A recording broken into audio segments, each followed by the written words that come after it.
आप मुझे कॉल्स करवा रहे हैं, मेरे फैमिली मेम्बर्स को आप कॉल कर रहे हैं, थ्रेट कॉल्स करवा रहे हैं कि उनको अपना बचाव कर ले। मैं ये सारी रिकॉर्डिंग अमानत के तौर पे एक इंसान के पास रखवा दी है। अगर मेरे पे किसी किस्म की कोई बदमाशी होती है तो मैं उस पर कानूनी कार्रवाई करूंगा। और सेकेंडली, मुझे किसी का डर खौफ नहीं है, डरना सिर्फ अल्लाह की ज़ात से, क्योंकि ज़िंदगी मौत अल्लाह के हाथ में।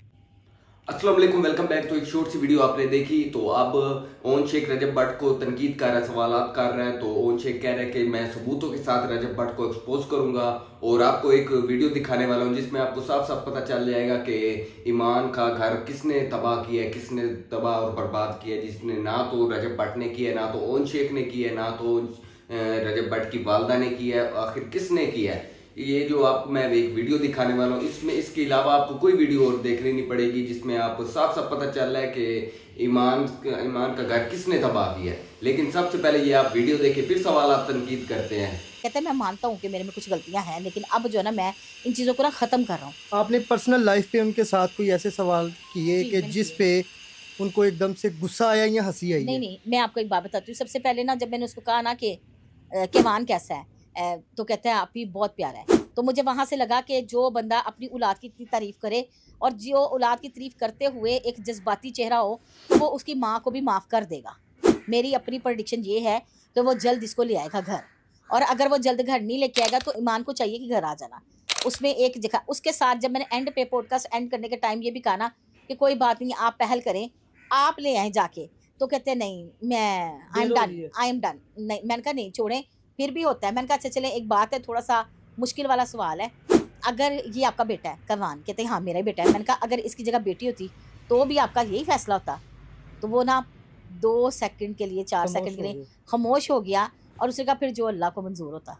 देखे ना, अब बेटी होती तो और सिलसिला था, बेटे के साथ और होता था। बेटियों के बाप जो ना वो बड़े सेंसिटिव होते हैं।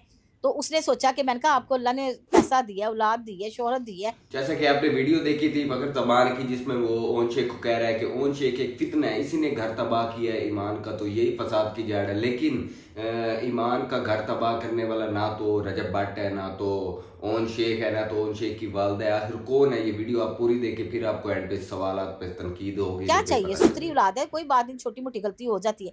कहता है मेरी ईमान से जो इख्तलाफ है ना वो ये है कि एक दिन भी आके इसने ये नहीं कहा, लाइफ 70,000 बंदा अब लाइफ पे लेके बैठे हुए, एक दिन भी कह देती कि जब मैं ना ओन के कान खींचूंगी, मेरा दिल रखने के लिए कह देती। कहता है 400 दफा मेरे पे मसले बने हैं, ससुराल की तरफ से एक भी पॉजिटिव रिस्पॉन्स नहीं आया। कहता है देखिए मैं अकेला हूँ, मेरा भाई कोई नहीं है, मेरी बहन है। कहता है मेरी माँ सिलाइयाँ करती थी, बाप मेरा जॉब करता था, बहन को मैं साइकिल पे बैठा के स्कूल छोड़ने जाना, अकेडमी छोड़ने जाना। कहते हैं देखिए हमने गुर्बत से आगे आए हैं, तो मेरे ये इन चीज़ों को कॉम्प्रोमाइज़ इनको करना चाहिए।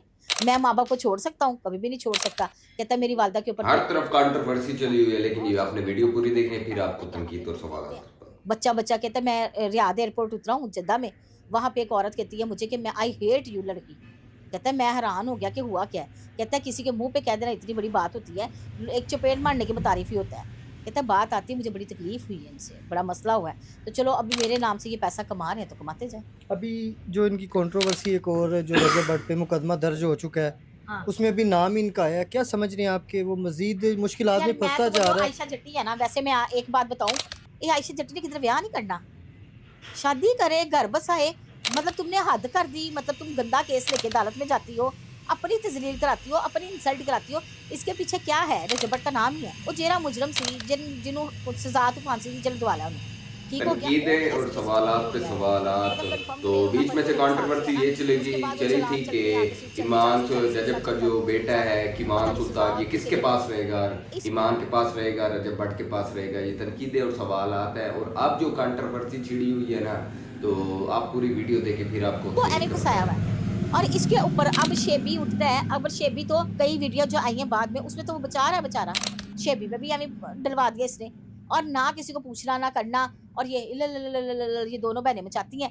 और फिर अगर मैं इनके बारे में कोई व्लॉग में बोल दूं, फौरन मैसेजेस आते हैं, जैसी ये मेरे पे नजर टाक के बैठी हुई है। इनको अभी मेरा पता नहीं है, इन्होंने कहा जी हमने कंट्रोवर्सी छिड़ी हुई है। अब ये फसाद की जड़ छिड़ी हुई है कि ईमान का घर किसने तबाह किया है। ये ना तो ओन शेख ने किया, ना तो किसी ने किया, बस लोगों की बातें आके, लोगों की बातों में आके, और ये कंट्रोवर्सी हुई है। तो कभी कोई दर गुजर हो रहा है, कभी कोई हो रहा है। मेरे ऊपर कह रहे हैं कि कैफों में जो है ना पहले ये किसी और कैफे में बैठी हुई थी, कहती बेरा घर को उमर बलोच का। अब देखें अच्छा, यहाँ पे अब पता है कि क्या चीज़ है कि अगर आप किसी का जो चेहरा बेनकाब करेंगे, कोई चीज़ हकीकत हाँ। बताएंगे, तो आपको जो एनसीसीआई में वो सामना करना अच्छा, पड़ेगा। पहला मेरा एक सवाल है, 10 बजे कैफे बंद होए ने, 4 बजे कैफे च लैन की गई ने तुम्हें? तो वीडियो देखते ही आपको पता चल गया होगा कि ईमान का घर किसने तबाह किया है, जो कि ना तो रजब बढ़ता था, ना तो किवान, ना तो ईमान था, ना तो कोई और था, ना तो रजब की वालदा थी।